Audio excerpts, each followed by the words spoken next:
Welcome to fan perspective. അറിയാലോ, United 3 Arsenal 2. എവിടെ? എമിറേറ്റ്സിൽ. ഇതെല്ലാവരും ഹാപ്പി അല്ലേ? അങ്ങനെ ഫ്ലൂക്കിന് കിട്ടുന്ന വിന്നല്ല എന്ന് ക്യാരിക്ക് വീണ്ടും തെളിയിച്ചിരിക്കുന്നു. രണ്ടാമത്തെ ജയമായുള്ളൂ. ഓവർവെൽംഡും എക്സൈറ്റഡും ഒന്നുമായിട്ട് ഗെറ്റിംഗ് ക്യാരിഡ് അവേ അല്ല. ഡെഫിനറ്റ്ലി എക്സൈറ്റഡ് ആണ്, പക്ഷേ not getting carried away with it. 2 സ്റ്റേറ്റ്മെൻറ്റ് വിൻസ്, 2 സിൻറ്റിലേറ്റിംഗ് പെർഫോമൻസസ്. എന്താ പറയുക, ടു ദ പോയിൻറ്റ്. അതായത് ബേസിക്സ് ഓഫ് ഫുട്ബോളില്ലേ, മിഡ്ഫീൽഡിൽ നിന്ന് ബോൾ കിട്ടുമ്പോൾ ആ ട്രാൻസിഷനിൽ ഡയറക്റ്റ്നെസ് കാണിക്കുക, കറക്റ്റ് പാസസ് വെക്കുക, ക്ലീൻ പാസസ് വെക്കുക, എന്നിട്ട് കൂടെ ഉള്ള പ്ലെയേഴ്സ് തമ്മിൽ ഒരു ബോണ്ട് ഉണ്ടെന്ന് കാണിക്കുക. ലൈക്ക് ആ ഒരു ട്രയാങ്കിൾ പാസ്സൊക്കെ എത്ര വൃത്തിക്കുക. കഴിഞ്ഞ കളിയിൽ കൂനിയ ബ്രൂണോ എന്ന പാട്ടിന് ശേഷം അടുത്ത പാട്ട് വന്നേക്കുന്നത് ബ്രൂണോ ഡോഗു. ആ 1-2 കണ്ടില്ലേ നമ്മൾ? ആ 1-2ന് ശേഷം ഡോഗുവിൻ്റെ ഒരു ബാങ്ങർ കണ്ടില്ലേ? ഇതൊക്കെ നല്ല ബൂസ്റ്റ് തരുന്ന കാര്യങ്ങളാണ്, നല്ല കോൺഫിഡൻസ് തരുന്ന കാര്യങ്ങളാണ്. 3-2 wonderful result, much needed result. In fact we actually എന്താ പറയുക, we decide about the Premier League toppers. We decide how the title race is gonna proceed, അല്ലെങ്കിൽ how the title race is gonna be from now on. അത് United ആവുമെന്ന് ആരെങ്കിലും വിചാരിച്ചായിരുന്നോ? നമ്മളെ ഈ poor performances കണ്ടിട്ട് ആരും വിചാരിച്ചിരുന്നില്ല നമ്മളിത്ര എന്താ പറയുക ഒരു വൈറ്റൽ ഫാക്ടറായി മാറും ടൈറ്റിൽ റേസിൻ്റെ കാര്യത്തിൽ. നമ്മൾ ടൈറ്റിൽ റേസിലുണ്ടെന്നല്ല ഞാൻ വാദിക്കുന്നത്, പക്ഷേ അതായത് സിറ്റിയുടെ ഹോപ്സ് കഴിഞ്ഞ ആഴ്ച അവിടെ തരിപ്പളമാക്കി.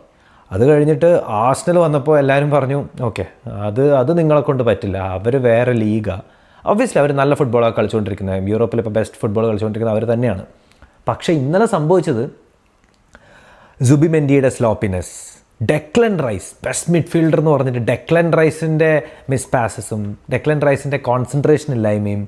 എനിക്കറിയില്ല, ഡെക്ലൻ റൈസ് എല്ലാ പ്രഷറും അബ്സോർബ് ചെയ്യുന്ന വ്യക്തിയായിരുന്നു. ഇന്നലെ ഒന്നും പറ്റിയില്ല. നമ്മുടെ ഫസ്റ്റ് ഗോൾ പറയും അതൊരു എന്താ പറയുക, ഒരു മിസ്റ്റേക്ക് അല്ലേ. മിസ്റ്റേക്സ് എങ്ങനെയാണ് വരുന്നത് ഫുട്ബോളിൽ? പ്രഷർ, അതായത് കാൽക്കുലേറ്റഡ് പ്രഷർ, പ്രോപ്പറായിട്ടുള്ള പ്രഷറും പ്രസ്സിങ്ങും കാൽക്കുലേറ്റഡ് പ്രസ്സിങ് നടത്തുമ്പോഴാണ് മിസ്റ്റേക്സ് വരുത്തുന്നത് ഓപ്പോസിഷൻ ടീമിന്.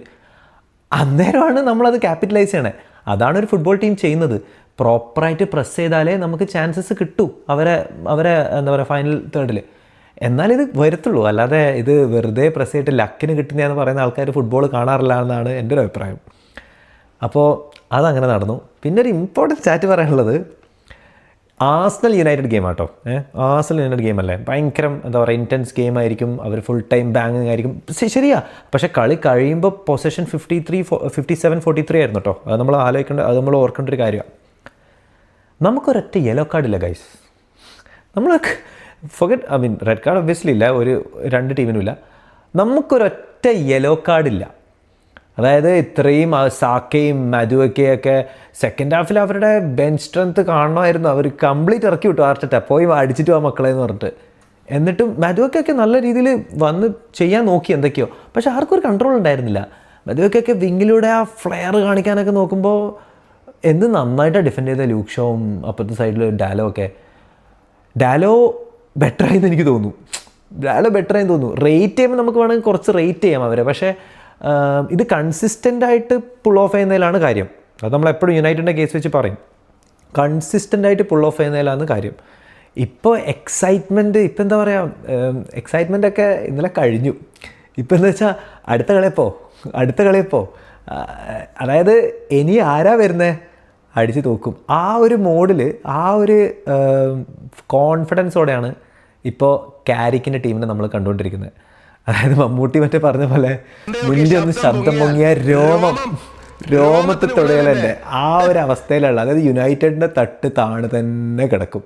ആ ഒരു കോൺഫിഡൻസോടെ പറയാം. അത് 2 കളി ജയിച്ചുകൊണ്ട് മാത്രമല്ല, സിറ്റിനെ ആർസണലിനെ തോപ്പിച്ചുകൊണ്ട് മാത്രമല്ല, കളിച്ച രീതി, അതാണ് വല്ലാതെ മാറ്റർ ചെയ്യുന്നത്. കളിച്ച രീതി, അതായത് സബ്സ്റ്റിറ്റ്യൂഷൻസ് ഇറക്കി വിടുന്ന ആൾക്കാർക്ക് ഇമ്പാക്റ്റ് ഉണ്ടാക്കാൻ പറ്റുന്നുള്ളൊരു കോൺഫിഡൻസ് പ്ലെയേഴ്സിനും ഫാൻസിനും മാനേജർക്കും ഒരുപോലെ കിട്ടണമെങ്കിൽ അത് ചെറിയ സംഭവം അല്ല ഗൈസ്. അത് എന്താ പറയുക, ഒരു കാൽക്കുലേറ്റഡ് ആയിട്ടുള്ള ഒരു ടീം എഫേർട്ടിലൂടെ മാത്രമേ പറ്റുള്ളൂ. എനിക്ക് കഴിഞ്ഞ വീഡിയോ തന്നെ പറഞ്ഞ പോലെ ജോണത്തൻ വുഡ്ഗേറ്റും സ്റ്റീവ് ഹോളൻഡൊക്കെ ഞാൻ കഴിഞ്ഞ വീഡിയോയിലും പറഞ്ഞു എത്ര നല്ല പണി എടുത്തുകൊണ്ടിരിക്കുന്നത്. ചെൽസിയിലും ഉണ്ടായിരുന്നു. അതുപോലെ ഇപ്പോൾ ചെൽസിന് ഇത് ശേഷമാണ് ഇംഗ്ലണ്ടിൻ്റെ ഡ്യൂട്ടി എടുക്കാൻ പോയേക്കണേ. സ്റ്റീവ് ഹോളൻഡൊക്കെ യൂട്യൂബിലൊക്കെ ഒരു വീഡിയോ ഒക്കെ ഉണ്ട്, മൂപ്പരെ ഈ ടാക്ടിക്കൽ അനാലിസിസ് ഒക്കെ ചെയ്യുന്നത്. നമുക്ക് മനസ്സിലാവും വീഡിയോ കാണുമ്പോൾ എത്രത്തോളം ഇൻഡെപ്ത് നോളജാണ് അയാൾക്ക് ഓരോ കാര്യങ്ങളും ഉള്ളതെന്ന്. പിന്നെ യുണൈറ്റഡിൻ്റെ ഇപ്പോഴത്തെ കോച്ചിങ് സ്റ്റാഫിലും പീപ്പിൾ മാനേജിങ്ങിന് ഒരാളുണ്ട്, ടാക്ടിക്സിന് ഒരാളുണ്ട്, എല്ലാത്തിനും ഒരാളുണ്ട്. എനിക്ക് അത് കൂടാതെ ക്യാരിക്ക് പീപ്പിൾ മാനേജ്മെൻറ്റിൽ ഏറ്റവും ബെസ്റ്റ് ആളാണ് നമുക്ക് മനസ്സിലാവും ചെയ്യും. കാരണം സബ്സ്റ്റിറ്റ്യൂഷൻസൊക്കെ അടിച്ചിട്ട് വാ, അതായത് ഇറക്കി വിട്ട കൂനിയനൊക്കെ ഇറക്കി വിട്ട സമയം സബ്സ്റ്റിറ്റ്യൂഷൻ അമറിമ വെച്ച് നോക്കുമ്പോൾ സബ്സ്റ്റിറ്റ്യൂഷൻസൊക്കെ സ്പോട്ട് ഓൺ, പ്യുവർ ഗോൾഡാണ്, ഒന്നും പറയാനില്ല. ഇറക്കി വിട്ടിട്ട് അടിച്ചു വാ മോനെ എന്ന് പറഞ്ഞാൽ അടിച്ചു വന്നു. അതും ആഴ്സണലിൻ്റെ എന്താ പറയുക ഏറ്റവും ബെസ്റ്റ് മിഡ്ഫീൽഡ് ഡിഫെൻസ് എന്നൊക്കെ പറഞ്ഞിട്ട് നമ്മൾ പറയുന്ന ആഴ്സണലിൻ്റെ ആ സൈഡിലോട്ടേക്ക് പോയിട്ട് കോൺഫിഡൻസോടെ കളിച്ച് ചുവന്ന ചെകുത്താന്മാർ തിരിച്ച് കയറി വരണമെങ്കിൽ അതിൽ ഫാൻസിന് നല്ലൊരു റോളുണ്ട്. ഡെഫിനറ്റ്ലി ഫാൻസ് നമ്മളെപ്പോഴും ചെയ്യുന്നത് തന്നെയാണ്. പക്ഷേ അതിന് ക്യാരിക്കിന് എന്താ പറയുക നല്ല അപ്രീസിയേഷൻ കൊടുത്തേ പറ്റുള്ളൂ. ബിക്കോസ് ക്യാരിക്ക് ഫസ്റ്റ് കളി തന്നെ വന്നിട്ട് 3-4 ദിവസം കൊണ്ട് ചെയ്തത് നമ്മൾ കണ്ടതാണ്. അത് കഴിഞ്ഞ് ആഴ്സണലിനെതിരെ ഏതായിരുന്നു പെർഫോമൻസസ്? 3 ഷോട്ട് ഓൺ ടാർഗറ്റ്സ്, ആ മൂന്നും ഗോളും. അത് എമ്മാതിരി ഗോള്, എജ്ജാതി ഗോള്. ഡോഗുവിൻ്റെ ഒക്കെ ആ ബാങ്ങർ കണ്ടില്ലേ? ഡോഗു ഒക്കെ എന്താ പറയുക, തമാശക്ക് നമുക്ക് പറയാം. പക്ഷേ എന്താ പറയുക, നെക്സ്റ്റ് എന്താ പറയുക ബാലൻഡിയോർ എന്നൊക്കെ പറഞ്ഞ ആൾക്കാർ മറ്റേ ഓൺലൈൻ ഫാൻ ബേസൊക്കെ എക്സൈറ്റഡ് ആവുന്നുണ്ട്. അത് സാധൂകരിക്കുന്ന രീതിയിലൊന്നല്ല ഞാൻ പറയുന്നത്. പക്ഷേ ആ ലെവൽ എക്സൈറ്റ്മെൻറ്റാണ് ഫാൻസിന് വരുന്നത്. കാരണം ഡോഗു ഒക്കെ അങ്ങ് വെറുതെ ഫ്രീ ആയിട്ട് അങ്ങ് വിട്ടാൽ എത്ര നന്നായി കളിക്കുന്നത് നമുക്ക് കാണിച്ചു തരിക. ഡോഗു ആയിക്കോട്ടെ, ബ്രൂണോ ആയിക്കോട്ടെ. Bruno was A bit sloppy, കാരണം ബ്രൂണോൻ്റെ കയ്യിൽ നിന്ന് ബോളൊക്കെ പോകുമായിരുന്നു. പക്ഷേ ബ്രൂണോൻ്റെ നമ്പർ 10 ആ ഫ്രീ റോള് കളിക്കാൻ വിടുമ്പോൾ ബ്രൂണോ നല്ല വൃത്തിക്ക് കളിക്കുന്നുണ്ട്. എനിക്കത് ഒരു പ്രൊഫൈലിങ്, ക്ലിയർ പ്രൊഫൈലിങ്. അതായത് ബ്രൂണോ വേണ്ടത് ബ്രൂണോക്ക്, ല്യൂക്ക് ഷോക്ക് വേണ്ടത് ല്യൂക്ക് ഷോക്ക്, മാർട്ടിനസ് ആ ഫസ്റ്റ് ഗോൾ വരുന്നത് തന്നെ കാണാം. അതായത് ഡാലോക്ക് റൈറ്റ് ഹാഫിൽ റൈറ്റ് വിങ്ങിൽ ബോൾ കിട്ടുന്നു, അത് മെല്ലെ മെഗ്വയർക്ക് മാറ്റുന്നു, മെഗ്വയർ മാർട്ടിനസിന് കൊടുക്കുന്നു, മാർട്ടിനസ് വെച്ചിട്ട് പ്രോഗ്രസ് ചെയ്യുന്നു. കുറച്ച് മാർട്ടിനസ് ഇങ്ങനെ ഓപ്ഷൻസ് നോക്കുന്നു ആർക്കാ എപ്പോഴാണെന്നുള്ള രീതിയിൽ പോകുന്നു. ഒരു നല്ല പാസ് ഡോഗുവിന്, ഒരു ക്ലീൻ പാസ് മിഡ്ഫീൽഡിലേക്ക്. പിന്നെ ഡോഗുവും ബ്രൂണോവും തമ്മിലുള്ള ആ ലിങ്ക് പ്ലേ നമ്മൾ കാണുന്നത്, 1 ടച്ച്, ആ 1-2 കളിക്കുന്നത് അത് കളിക്കുന്നു. പിന്നെ എങ്ങനെയൊക്കെയോ ബ്രൂണോ ഒരു ചെറിയ ടച്ച് സ്ലോപ്പിയാണെന്ന് തോന്നുമ്പോൾ അതെങ്ങനെയെങ്കിലും ഒക്കെ അഡ്ജസ്റ്റ് ചെയ്ത് ഡോഗുക്ക് കൊടുക്കുന്നു. ഡോഗുവിനൊരു ഒരു വോളി പോലെ കിട്ടുന്നു, ബാങ്. ഒന്നും ചെയ്യാൻ പറ്റുന്നില്ല. ആഴ്സണൽ ഡിഫൻസും ആഴ്സണൽ മിഡ്ഫീൽഡും അങ്ങോട്ടും ഇങ്ങോട്ടും കംപ്ലയിൻറ്റ് ചെയ്യുക, എന്താ മാർക്ക് ചെയ്യുന്നുണ്ട്. പക്ഷേ ഡോഗുയുടെ ആ ഒരു ഫിസിക്കാലിറ്റി അങ്ങനെയാണ്. ഡോഗു ആ ബോൾ ഷീൽഡ് ചെയ്ത് അത് ഭയങ്കര അണ്ടർ റേറ്റഡ് എനിക്ക് തോന്നി. ആ ഷീൽഡ് ചെയ്യുന്നത് ഗോൾ എല്ലാവരും എന്താ പറയുക, എല്ലാവരും അപ്രീഷിയേറ്റ് ചെയ്യുന്നുണ്ട് ആ ഗോൾ. പക്ഷേ ആ ഫിസിക്കലി ഷീൽഡ് ചെയ്ത് ആ എടുക്കേണ്ട പൊസിഷനിലെത്തുന്നത് ഭയങ്കര കഷ്ടപ്പാടുള്ളൊരു സംഭവമാണ്. അത് ഡോഗു നല്ല നീറ്റായിട്ട് ചെയ്തെന്ന് പറയണം. പിന്നെ കൂഞ്ഞ ആ ഗോൾ അടിച്ചിട്ട് വന്നിട്ട് ഫാൻസിനോട് പറയുന്നുണ്ട്. അതിൽ അവൻ ഷൗട്ട് എന്ന് വെച്ചാൽ Man United is the biggest എന്നാണ് പറയുന്നത്. ആ പാഷന്, ആ ഒരു ബാഡ്ജിന് വേണ്ടി കളിക്കാന്ന് പറയില്ലേ, അത് നമ്മൾ കാണുന്നു. കഴിഞ്ഞ 2 ആഴ്ചയായിട്ട് നമ്മളത് കാണുന്നു. എത്രത്തോളം ഉണ്ടാവുമെന്ന് എനിക്കൊരു ഐഡിയ ഇല്ല എത്രത്തോളം ഉണ്ടാവുന്നു. പക്ഷേ അത് നമ്മൾ കാണുന്നു. പിന്നെ വേറൊരു സംഭവം എന്ന് പറയുന്നത് വെച്ചാൽ ആഴ്സണൽ ലീഡ് ചെയ്ത ഒരു കളിയിലും എനിക്ക് തോന്നുന്നു എത്രയോ മാച്ചസ് ഇതായിട്ട് അവർ തോക്കാറില്ല. ആ റെക്കോർഡും അടിച്ചു പൊട്ടിച്ചു.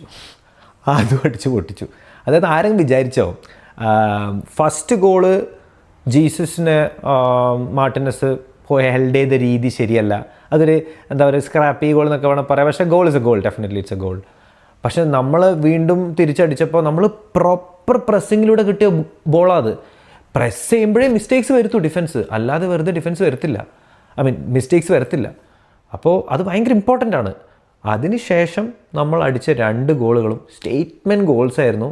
ആഴ്സണൽ ആകെ നിന്ന് നോക്കുമായിരുന്നു എന്താ ഇവിടെ സംഭവിച്ചതെന്ന് പറഞ്ഞാൽ.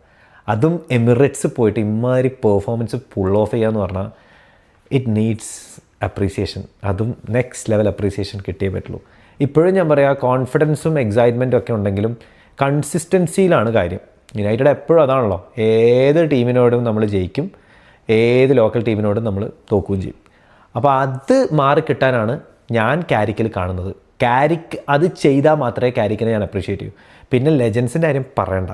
റോയ്ക്കേനൊക്കെ എനിക്കറിയാം, റോയ്ക്കേനും കാരിക്കിൻ്റെ വൈഫൊക്കെ ആയിട്ടുള്ളൊരു ബീഫൊക്കെ ഉണ്ടായിരുന്നു. Because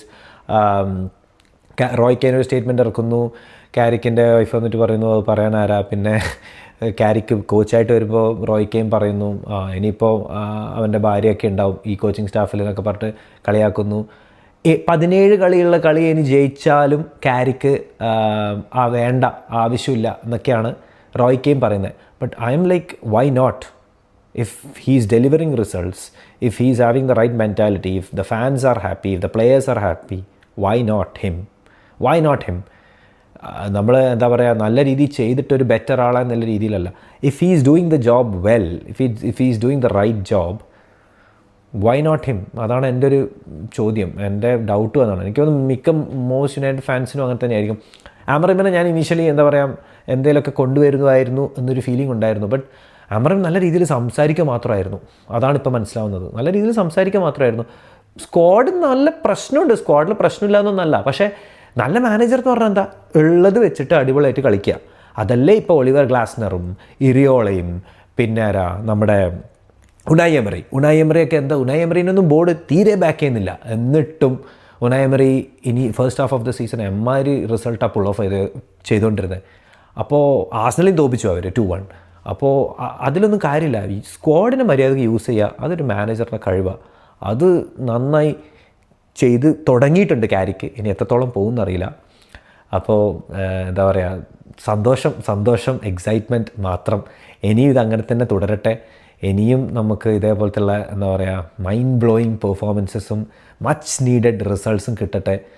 United fans all over the globe ഹാപ്പിയാണെന്നറിയാം. നമ്മുടെ ഈ സന്തോഷം അങ്ങത്തോളം ഉണ്ടാവട്ടെ എന്ന് ആശിച്ചുകൊണ്ട് signing off as of now. I'll see you in the next video. I'll see you after the next win, in fact. Thank you.